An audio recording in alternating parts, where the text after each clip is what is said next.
The white light from the ceiling panels poured across the glass conference table, cold enough for me to see my own reflection. Calm, expressionless, but beginning to crack.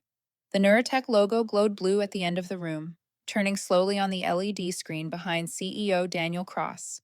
He stood tall, voice steady, not a single tremor in it. Effective immediately, Dr. Rivers. Your position is terminated. The sound cut through the air like a blade. No one moved. People kept holding their pens, hands trembling slightly, as if pretending to take notes would somehow keep them safe from this moment. I looked around.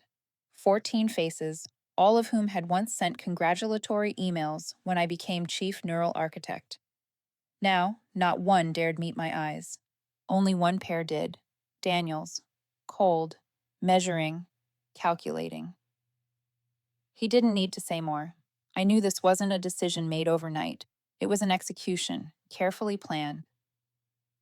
It's not personal, he said, smooth as a rehearsed line.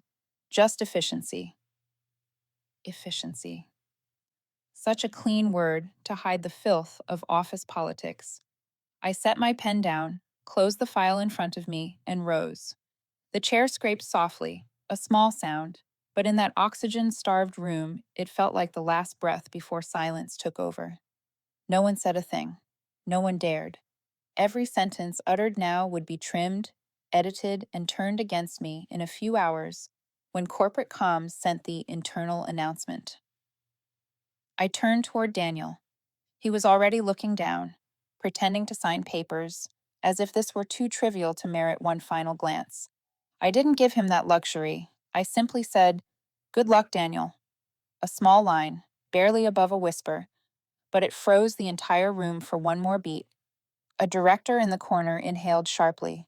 Daniel looked up, a flicker of surprise flashing before the mask returned, a perfect portrait of composure forged through hundreds of power meetings. I walked out. No one stood.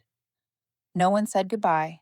Only the click of my heels echoed across the marble floor, bouncing off the walls thick with silence. As the elevator doors closed, I caught one last glimpse of Daniel through the narrowing gap, his hands gripping the table, veins raised, as if he wasn't sure he'd done the right thing. The elevator descended slowly. I stared at my reflection in the steel panel. The woman looking back wasn't the same.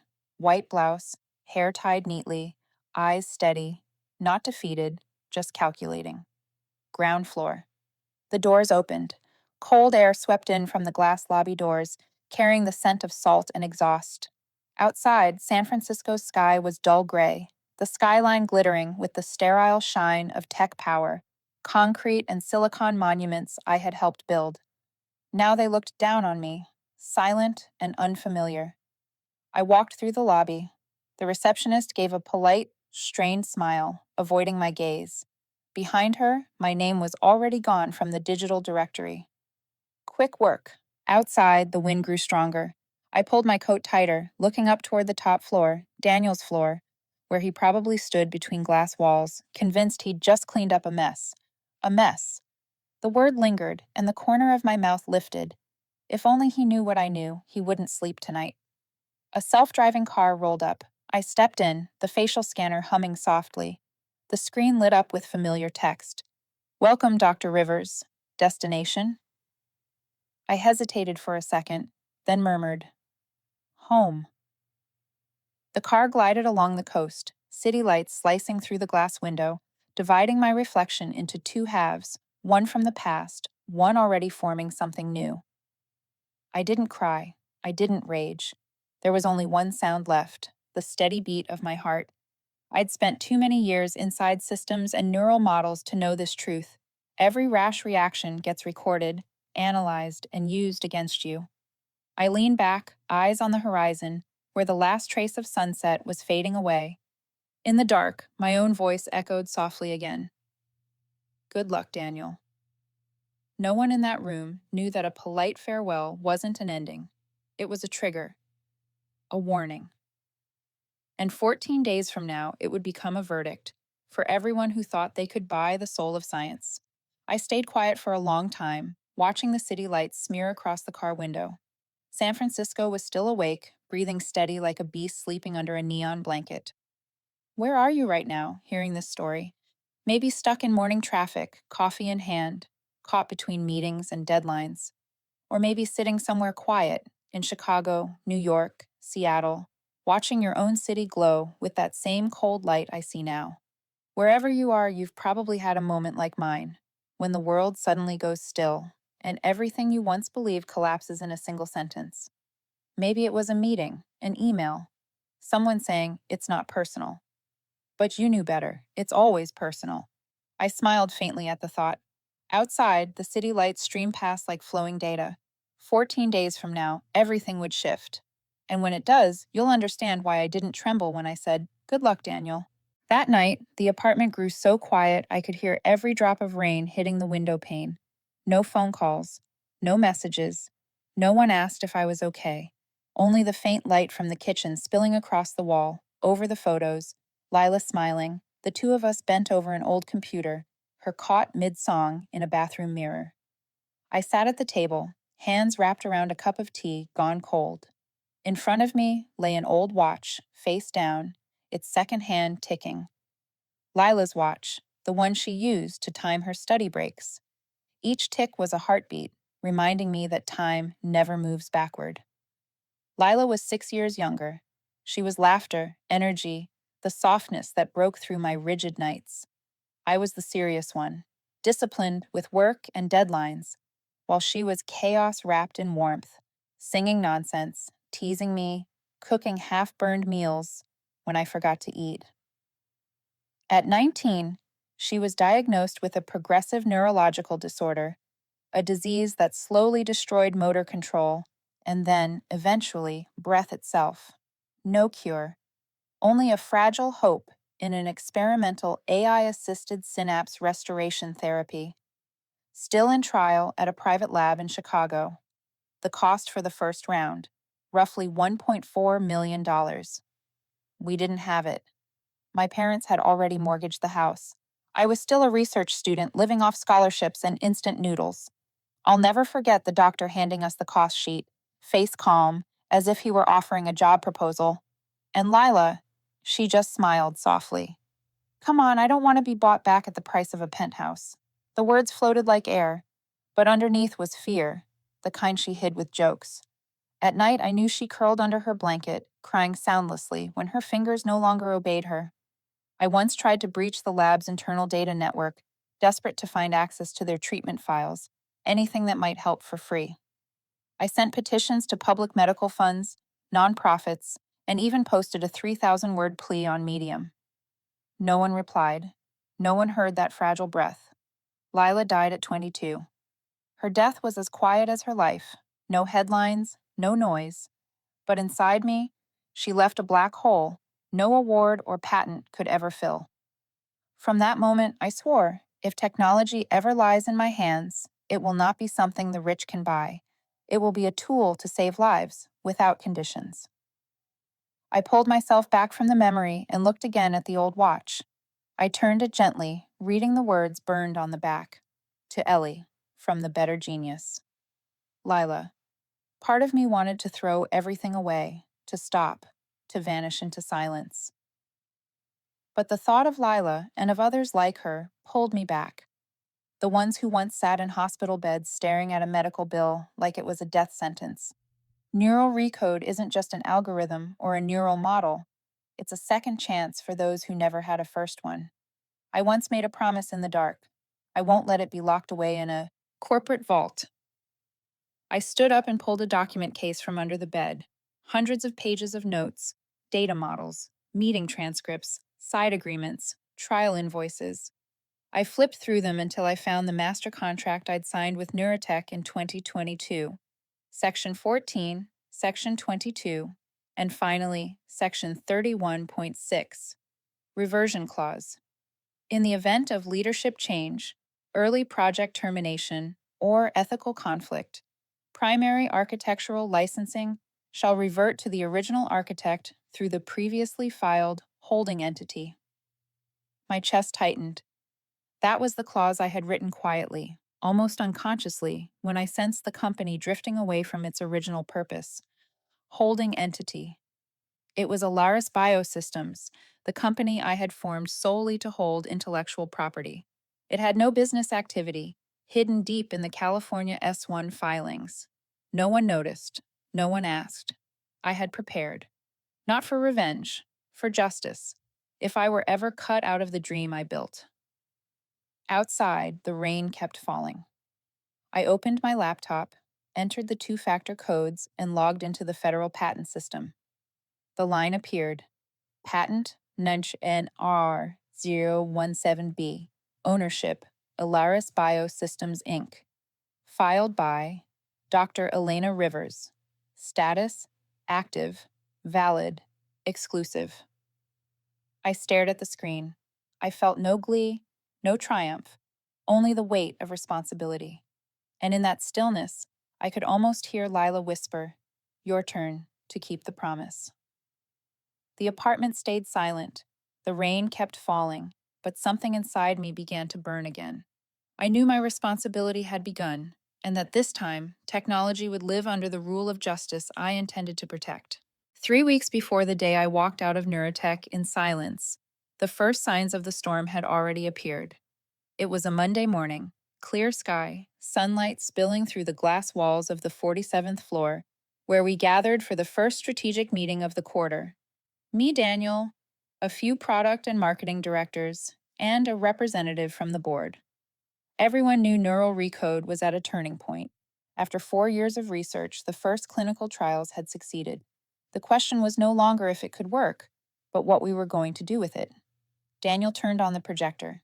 The first slide appeared: Monetization Roadmap, NR Platform 2.0. I felt it right then. A warning.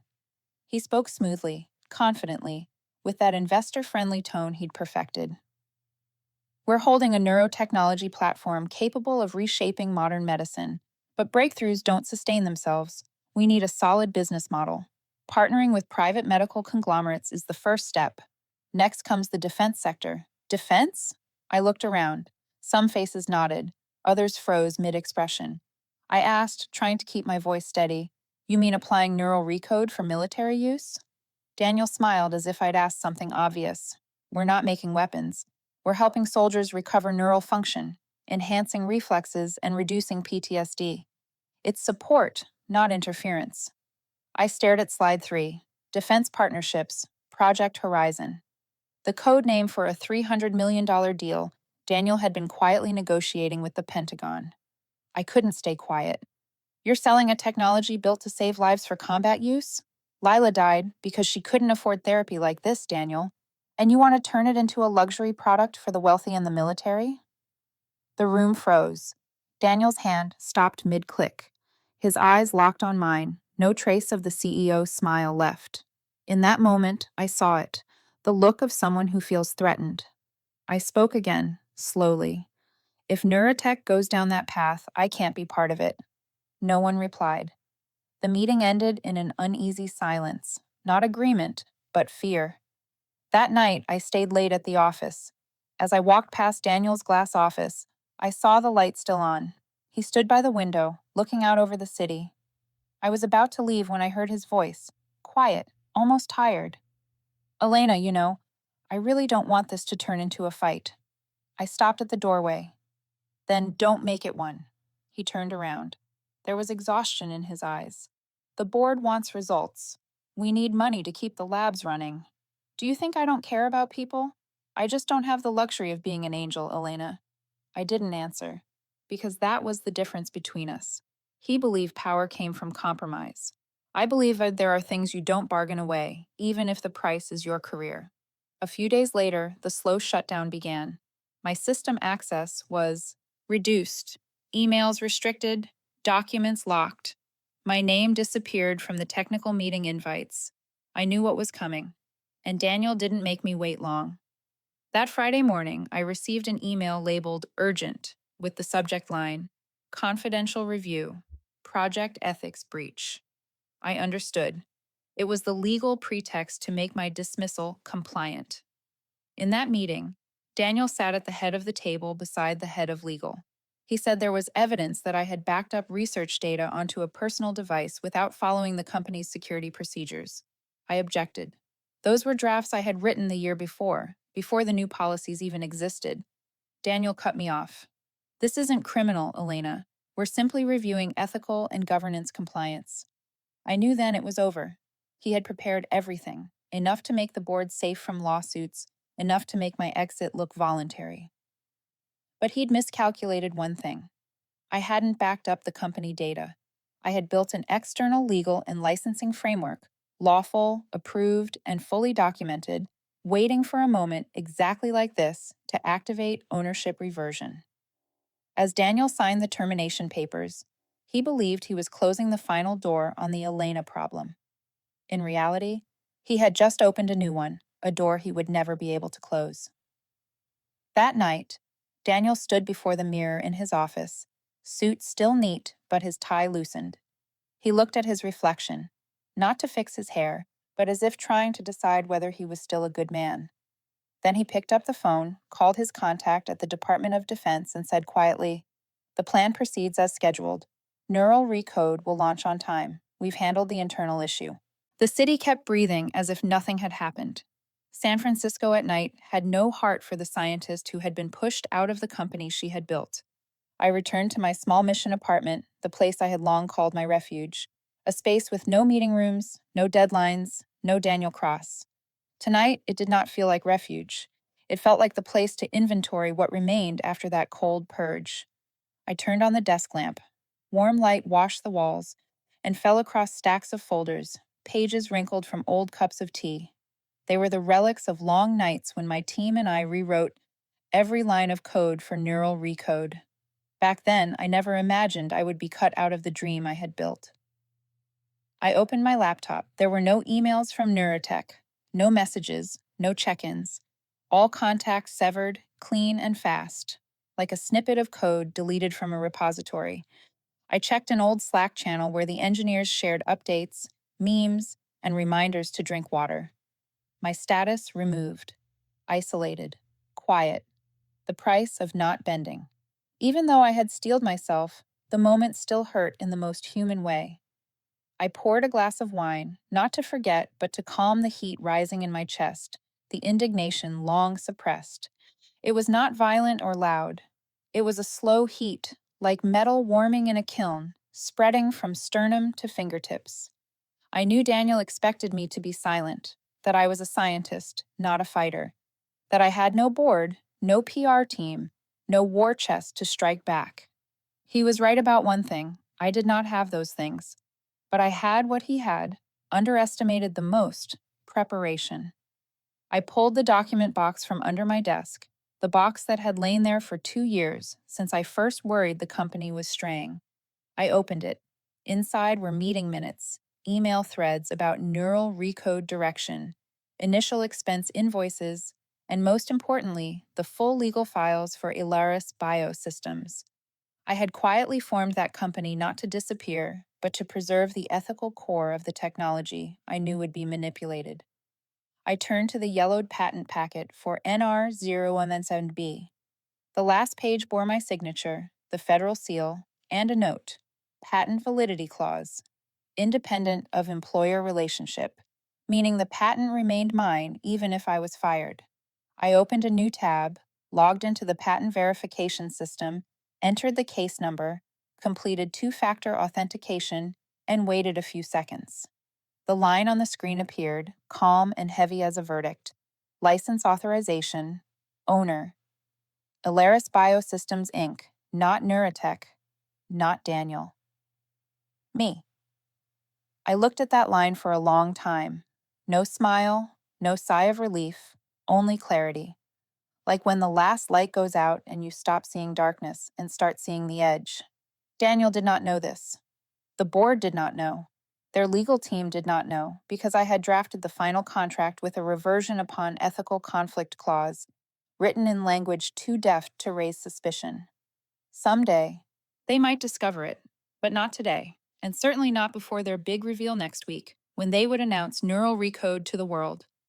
I took a sip of wine. My heart kept a steady tempo, as if tapping out a score I had composed long ago and was only now beginning to play. That night, I did not sleep, not from worry, but because I started to redraw the map, not of the project, but of strategy. I penciled a list by hand. Assets I control: the patent, the original designs, the core algorithm, media front, untouched, potential ally, Maya Chen, an AI engineer sidelined by Daniel for not following the new business direction. Enemy, Daniel Cross, but also the system that installed him. I underlined one line: reclaim the soul of the system, not through noise, through inevitability. Dawn approached. I opened the window. Cold air came in with the smell of rain and old streets. A delivery truck idled below. The driver yawned. No one knew that in a third-floor apartment, a woman quietly removed from the game was rewriting the rules. I placed my hand on the table where the first light of day had landed, not in prayer, but to remind myself. When they close a door on you, do not beat on it. Rewrite the blueprint for the whole building. 2 days before the launch, I felt something shift, a strange heaviness in the air, like the wind changing before a storm. But I didn't think it would break this fast. Neurotech had been preparing for months. The grand unveiling of Neural Recode 2.0 before investors, medical authorities, and the press was staged as a triumph.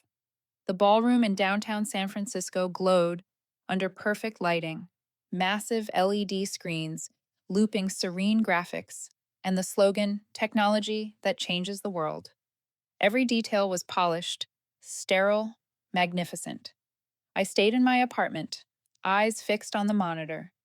The words on the screen hadn't changed. License authorization, owner, Elaris BioSystems. It felt like watching a countdown tick towards something inevitable. The event began.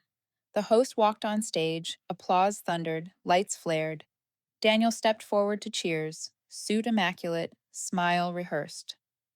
Today, he began, we're not just introducing a new technology, we're unveiling the future. The first slide appeared in bold blue: Neural Recode 2.0, Healing Beyond Limits. Everything went exactly as planned, until the engineer in charge of the live demo hit enter. The screen flickered, then went blank. No data, no model, just one line: license authorization expired. A ripple of silence swept through the crowd. Daniel froze for half a second, his confidence faltering. The engineer tried again. Nothing. The words "unauthorized access" blinked in red. Murmurs spread. Someone in the audience whispered loudly. Others craned their necks toward the screen. Daniel raised his hand. "Please, everyone, stay calm. We'll have it back up shortly." But his voice was drowned out by the hum of confusion. Camera lights swung toward the investors. Faces tightened, phones lifted, notifications began flooding the feeds. Neurotech demo fails live. Patent dispute suspected. The stock ticker dropped 7% by noon. News outlets cut into regular programming. Headlines went up in real time. Neurotech launch collapses mid-demo. Patent registered under Elaris BioSystems, not Neurotech. Daniel returned to the mic, trying to steady his tone. "We're reviewing a technical issue. Please remain patient." But his eyes darted to the lower corner of the stage monitor, where a small message still glowed: license expired by owner. A board member leaned in and whispered, "It lists Elaris BioSystems as owner." The entire hall froze. Daniel couldn't look away, couldn't deny it. The mask slipped. The certainty that had once filled his voice was gone. Chaos followed. PR staff rushed the stage, blocking cameras. Photographers shouted questions. Investors stood and demanded answers. Daniel stood in the middle of the storm, his composure cracking under the weight of disbelief. From my screen, I watched it unfold, every second of the collapse, every flicker of panic. My quiet months of preparation, my legal framework, my claws, they had all detonated at once in front of hundreds of witnesses. No shouting, no spectacle, just the stillness of realization, the sound of power leaving a room. Within an hour, Neurotech's PR team launched emergency statements, blaming a licensing synchronization error. But social media had already buried them. The hashtags burned through every feed. Neurotech fail, #patent battle. Stock value plunged further. Deals froze. Partners hesitated. Daniel remained on stage, vest still buttoned but tie undone, eyes hollow. A PR manager touched his shoulder, whispered something, and guided him off stage. I closed the live stream. The screen went black, leaving only a faint blue reflection across my face. I wasn't happy, not triumphant. What I felt was something colder, irreversible. Neurotech had collapsed under its own illusion of control. Daniel had lost the one thing he built his image on: certainty. I looked down at my hands. My index finger trembled, not from fear, but from the pulse of that shifting power. In my mind, one phrase echoed: 14 days. The first detonation had happened. From here on, Neurotech would never be the same. That night, I didn't sleep. The apartment was silent, only the sound of wind slipping through the window frame and the rhythm of my own breathing. In front of me, the laptop screen still glowed, the word offline blinking every few minutes, like a reminder that every time I'd ever had to Neurotech had been severed. I opened my inbox. No new messages, no replies from the company email, no word from anyone who used to be a colleague. A message came in from Maya Chen. They can't prove anything. I kept a copy of the original contract. Meet me tomorrow morning. My pulse quickened. I typed back fast. Good. Send a secure location. No GPS tag. I set the laptop down and sat still in the dark. Outside, the city moved as always, its warm yellow lights in sharp contrast to the cold inside my chest. The past flashed before me. Lila, the promise, the reversion clause, all of it surfacing again like a beam of light in the dark.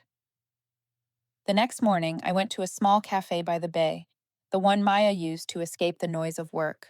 She was already there when I walked in, eyes alert, face tired but determined. On the table sat her open laptop and a stack of documents. I took a seat. She nodded. What did he do? She asked before I could speak. I checked last night. Someone accessed the contract remotely.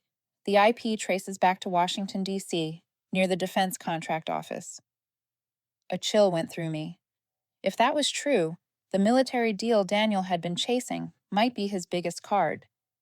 That evidence is enough if we go public, I said, my voice low, hard as steel. But I need internal emails, board minutes, things only he and his circle would know. Maya's mouth curved slightly, a flicker of pride in her eyes. I was head of the AI team. I know the pathways. I've got encrypted emails, but they need decoding or a backup copy. We sat in silence, speaking in low voices as we built a plan. I told her about the reversion clause, about Elaris BioSystems, the company I had built quietly to hold the legal rights. Maya nodded, her gaze sharpening. He won't expect me to know the internal systems. I've been in places he thought no one could reach. The plan took shape in that dim light. Reveal the true ownership. Explain internal proof if Daniel strikes again. Control the narrative. Turn their collapse into a story I direct. Wait for the moment when disclosure can't be denied. Just then, my phone buzzed. Unknown number. I answered. The voice of a Neurotech PR officer came through. Dr. Rivers, we'd like to invite you to an urgent meeting to revisit project collaboration. We hope for a constructive dialogue. I stayed silent for a beat, weighing the words. It could be a trap, or a sign they still believed I mattered. I replied evenly, I'll consider it. Send the official invite by email. I hung up. Maya looked at me, cautious. What are you going to do? I met her eyes. I'm not going back. They're coming to me to keep the technology. I'll sell control, but I won't give it back. She tilted her head, then nodded slowly. They'll fight with everything they've got. You'll need the media and evidence they can't refute.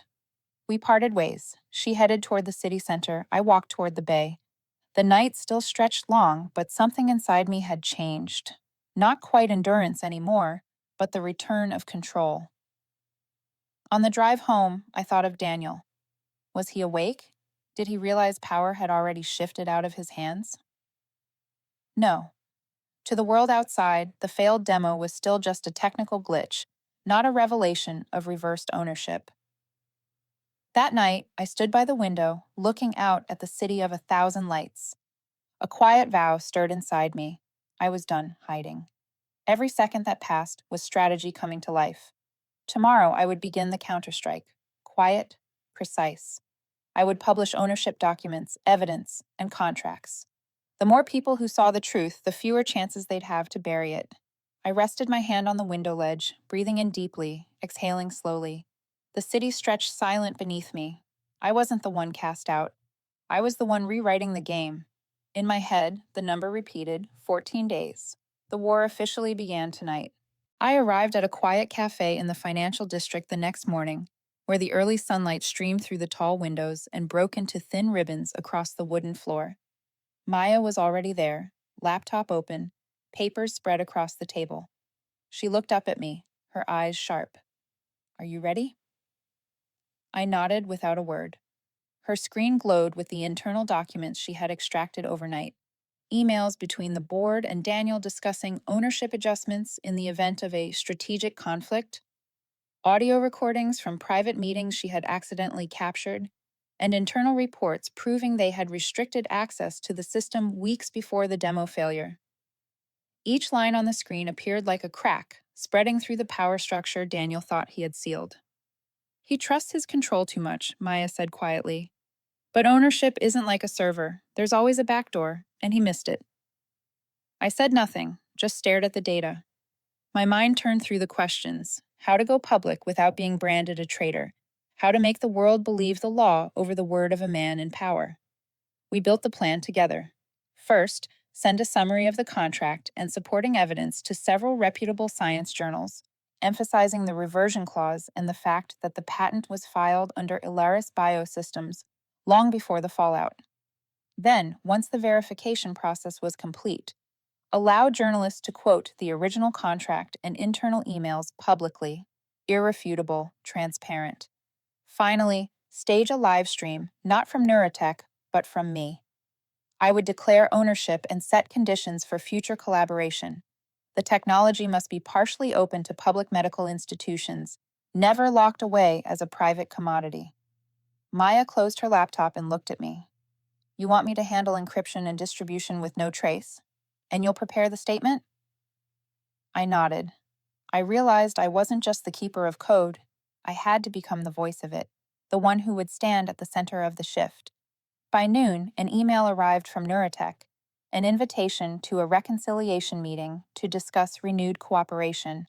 They wanted me back, or at least wanted to contain the information. The message was polite, careful, like a former friend asking for one more conversation. But I knew the trap behind the courtesy. I replied, "I'll attend if the meeting is public, fully recorded with independent legal observers." I also attached a draft of my prepared remarks. If they refused, I could still say I had offered open dialogue, not backroom negotiation. By evening, I was setting up my equipment: camera, mic, backup drives, syncing files with Maya. The live stream would be simple: slow zooms, soft lighting, no effects. Just me, the documents, and the truth appearing line by line. I drafted the opening speech, a brief thank you to the engineers who once worked with me, a quiet mention of my sister Lila, only enough to ground it, not to sound sentimental. Then the shift into logic, evidence, and conditions for cooperation. That night, I slept lightly. Somewhere between waking and dream, I heard the sound of keys tapping and remembered Maya's warning. They'll fight in every way they can. I sat up, eyes open. The laptop's glow cut through the dark. I knew tonight they would either hit our backups or release their counterstatement. I wasn't afraid. I was ready for both. When the apartment went completely dark, I tested the camera one last time. I spoke into the mic, voice low and even. "If you're watching this, it means every door at Neurotech has closed to me. But I still hold control of the technology." The contract appeared on screen. Elaris BioSystems clearly listed, the signature beneath it, mine. I cut the feed. By morning, tech news headlines were flashing. "Insider leak. Dr. Elena Rivers claims Neural Recode ownership through an external company. The article included the original contract, internal emails, and board correspondence I'd once sent. Maya uploaded redacted emails to scientific forums. Reputable tech outlets began to investigate. The question spread fast. If Neurotech doesn't own Neural Recode, who does? Neurotech struck back immediately. PR issued statements about internal breaches and unauthorized access. They called the reversion clause informal and non binding. Then Daniel appeared in a short video, jaw tense, promising to uncover the truth and protect shareholder interests. But his eyes betrayed the calm he tried to project. Online, the debate caught fire. Hashtags, who owns Neural and hashtag tech ethics trended. People started questioning the idea of neural technology as private property. My quotes spread across timelines. Medical technology should never be a privilege. Some supported me, some doubted, but everyone was watching. Daniel now faced the storm. Investors demanded answers, senior staff grew restless, and partners backed away. The evidence, contracts and emails verified by multiple sources, was undeniable. That night, I stood in my small studio, camera on, ready to speak directly to the world. I was no longer Neurotech's chief architect, but I was the rightful owner of the technology. I began my address. I'm not returning to Neurotech, but I will return this technology to what it was meant to be. I laid out the contract. I explained the reversion clause. And then, clearly, I offered the condition. If Neurotech wanted collaboration, they must open access to public health institutions and accept independent audits. When the stream ended, the screen went black. Outside, the city lights kept blooming across the skyline. But something had shifted. From that night on, Neurotech would no longer stand as the sole symbol of power in neurotechnology. I, Elena Rivers, had stepped into a new arena, and no one could strip that control from me again, not without facing the full light of truth. When night fell, Neurotech was no longer a symbol of power, but the eye of a media storm.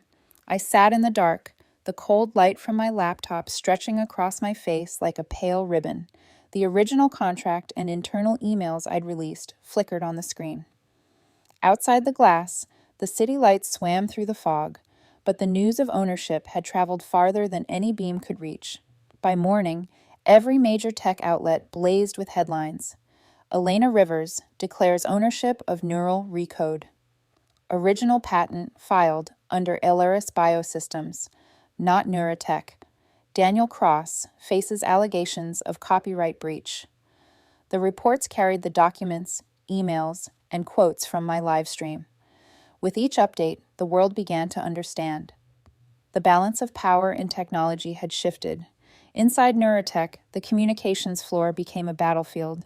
The PR team scrambled to edit posts, cut videos, and draft statements. They accused me of leaking confidential data, hacking systems, and compromising security. They dismissed the reversion clause I had cited, calling it conceptual and non-binding. Daniel appeared in a short video on the homepage, his face pale, voice slow, as if bracing for impact. We will investigate the facts, protect shareholder interests, and ensure transparency, he said. But behind the words was something else, doubt, the hollow echo of lost control. Social media erupted.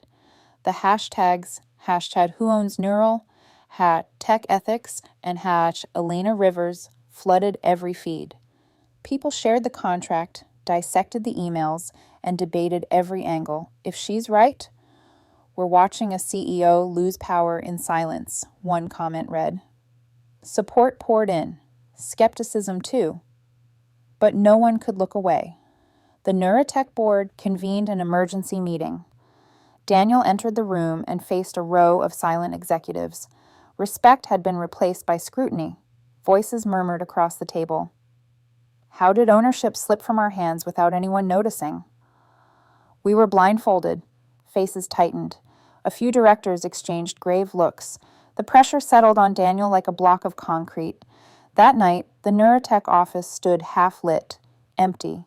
Daniel sat alone amid flickering news screens, the city's glow bleeding through the tawny glass amaze.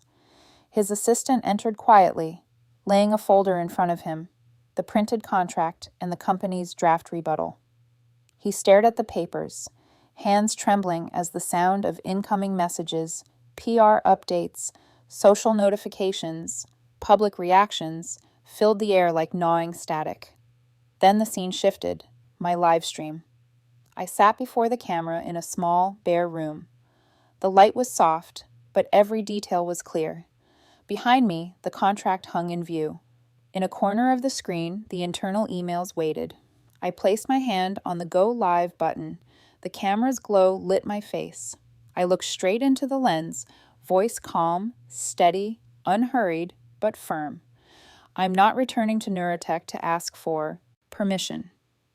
I'm returning to protect the technology I created, so it won't be controlled like a commodity. The original contract, the internal emails, and the reversion clause prove my ownership. If Neurotech wants collaboration, they must open access to public medical institutions and submit to an independent audit. Each word fell into the still air of the broadcast room. When I finished, I didn't smile, didn't bow. The screen dimmed. The reflection of city lights shimmered in the window, thousands of unseen eyes watching the story unfold. I didn't press stop broadcast. I just withdrew my hand, watching the black screen. In the dark, my heartbeat was steady. The city kept glowing, but power no longer lived inside Neurotech. It now belonged to the truth, to the paper trail, to whoever had the courage to bring it into the light, and tonight, that was me. I woke before dawn. The room was still dark, lit only by the pale glow of my laptop.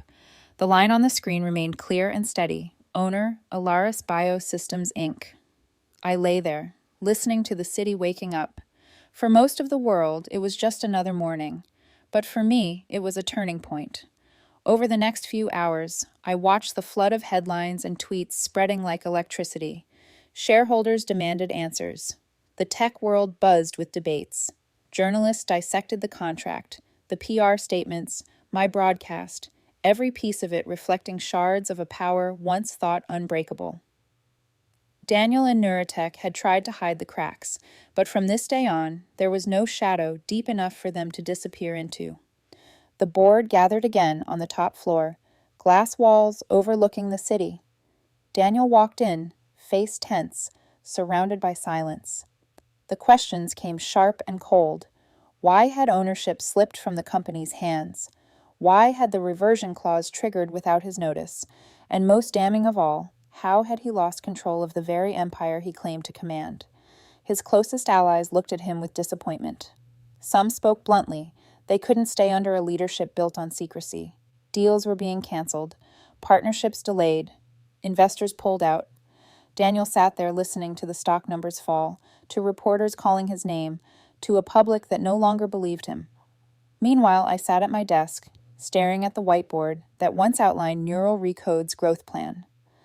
I took the marker and erased the words premium market, defense, and profit. In their place, I wrote equitable access, public health, transparency. Most of biotechnology, I thought, shouldn't be locked inside corporate contracts. It should serve the people who need it most. Calls came nonstop. Reporters, media groups, public health institutes. They wanted interviews, commentaries, speeches. I accepted them all. I didn't want to be the mystery behind the story. I told it plainly. I lost my sister because we couldn't afford her treatment. I made a promise that science must be accessible. I was fired for opposing control, and now I was back to do what I should have done long ago. Eventually, Neurotech had no choice but to face me in public. Daniel and I appeared on a televised tech forum, surrounded by independent lawyers, public health experts, and journalists. I wasn't angry. I didn't raise my voice. I said calmly, "I'm not here for revenge. I'm here to redefine fairness when technology outgrows its price tag. I own Neural Recode, but I'm granting conditional access to public health institutions. If Neurotech wants a partnership, they must accept that condition." Under mounting pressure from shareholders and public scrutiny, the board agreed to the terms. Neurotech could continue using the system, but the ownership license would legally transfer to Elaris BioSystems. They were required to grant subsidized access to public hospitals, submit to independent audits, and publish annual profit reports tied to the technology. Daniel resigned as CEO. The board restructured, adding a new position, Director of Tech Ethics and Transparency. That evening, under the lights of a modest technical auditorium, I stood before the people who once thought I was gone. I looked up at the stage lights, straight into the camera, and spoke steadily. I was once called the one who got fired, the one who stood alone. But today, the technology I built will never again be owned in silence. Neural Recode will heal, not just profit. This isn't my victory. It's the victory of purpose, and I will protect it as my final promise. As the words settled into the room, my eyes caught a familiar figure at the back of the hall, Daniel. He nodded, not as a man defeated, but as someone who had finally faced the truth. No words passed between us, just an understanding that the old order had ended. I stepped off the stage toward the exit. Applause followed, not for a returning leader, but for someone who had kept her word in both shadow and light. I opened the doors and walked out. The lights from the hallway washed over me, not the glow of triumph, but the quiet weight of responsibility. Outside, the city was alive again. I took a long breath, feeling the rhythm of a world still moving. My journey wasn't over. Ownership was just the beginning. Now came stewardship, the duty to make sure this technology lived beyond the limits of contracts. I walked into the night streets of San Francisco, the hum of the city in my chest. Power, I realized, was never about control. True power was using control to serve.